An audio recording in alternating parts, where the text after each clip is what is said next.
Hi stamping and crafting friends. Welcome to Melissa's Crafting Treehouse. Today I've got a simple set of cards that features the Whimsy and Wonder Designer Series paper and the Heartfelt Wishes stamp set. I love both of these products because they can be used for Christmas, but they can also be used for cards throughout the year. In this video, I'll also be showing you some cool tricks for how to maximize the use of your Designer Series paper and your ribbon. To get started, I'm going to be cutting my Designer Series paper, and here I have a little cutting guide that I used for cutting my paper.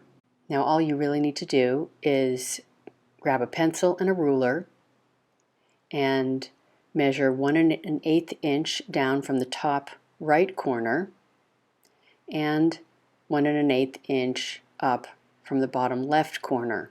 Now if you create a template for yourself like I have, you could just line it up against the paper and draw your pencil mark that way as well. So I'm just lining up my ruler so that it's going from one pencil mark to the other to create a diagonal.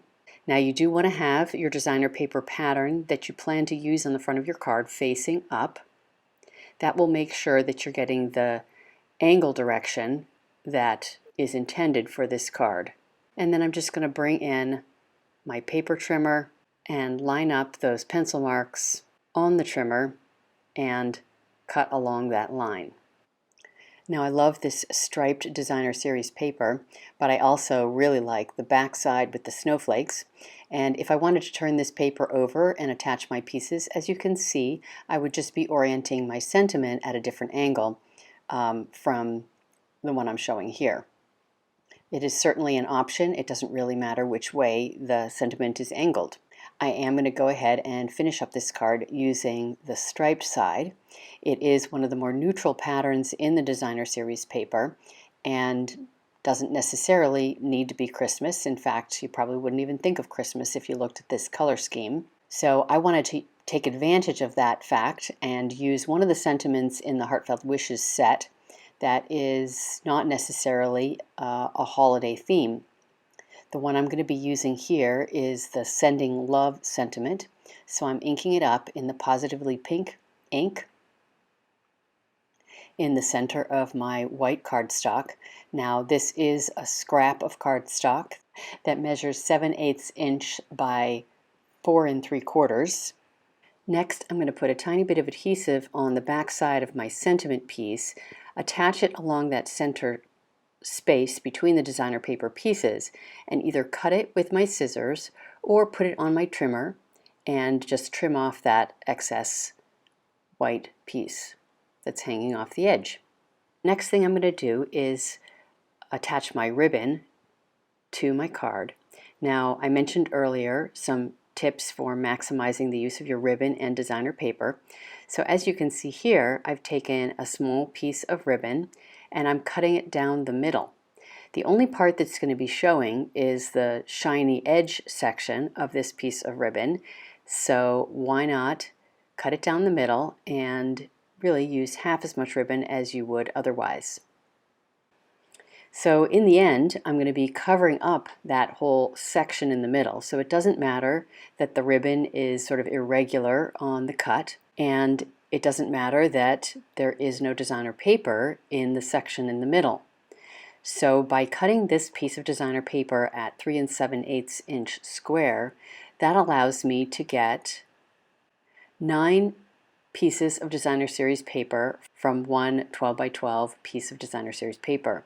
If I cut it for the full front panel of this card, I would only get 6 pieces. I wouldn't have to mess with cutting on the angle, but I think it's worth it to extend the use of some of these beautiful Designer Series papers that I love. So I'm simply going to attach each of these ribbon pieces with some glue dots. So I'll put 3 glue dots right at the edge of the Designer Series paper, but on the Positively Pink section between the 2 pieces of Designer Series paper. That way I'll be sure that the glue dot doesn't show on the exposed Designer Series paper. and just taking my scissors and trimming off the edges.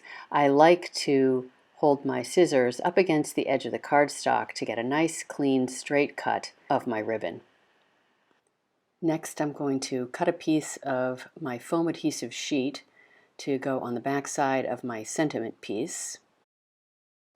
And then I'm going to begin working on my snowflake. Now these are called Wonderful Snowflakes, and as you can see, they're very delicate and they're attached at the tips of each of the points of the snowflake itself. So as you can see, I'm pinching the end of the snowflake piece and gently pulling it away from the paper that it's attached to. And then I'm going to cut down the middle of one of the shorter points of my snowflake so that I can prepare to put it onto my card. Now, for the Merry Christmas card you see here, I assembled it before I had any of the wonderful snowflakes. And so I could tuck a glue dot underneath the sentiment there, but it's definitely easier to put these on before you attach the sentiment. So there I'm just fussing with my placement. But on my finished card with the stripes, I'm going to go ahead and attach those snowflakes before I put the sentiment piece on.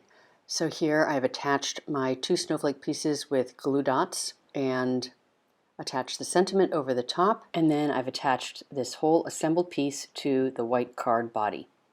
And my card is all done. As a reminder, this is one of 3 of the current Stampers Club projects.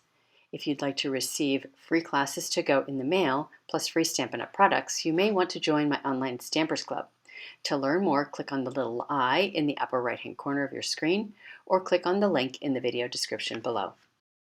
I hope you enjoyed my project today, and I look forward to seeing you again soon. If you enjoyed this video, please give it a thumbs up, share it with friends, and subscribe to my YouTube channel. Thanks for spending some time with me today, and happy crafting!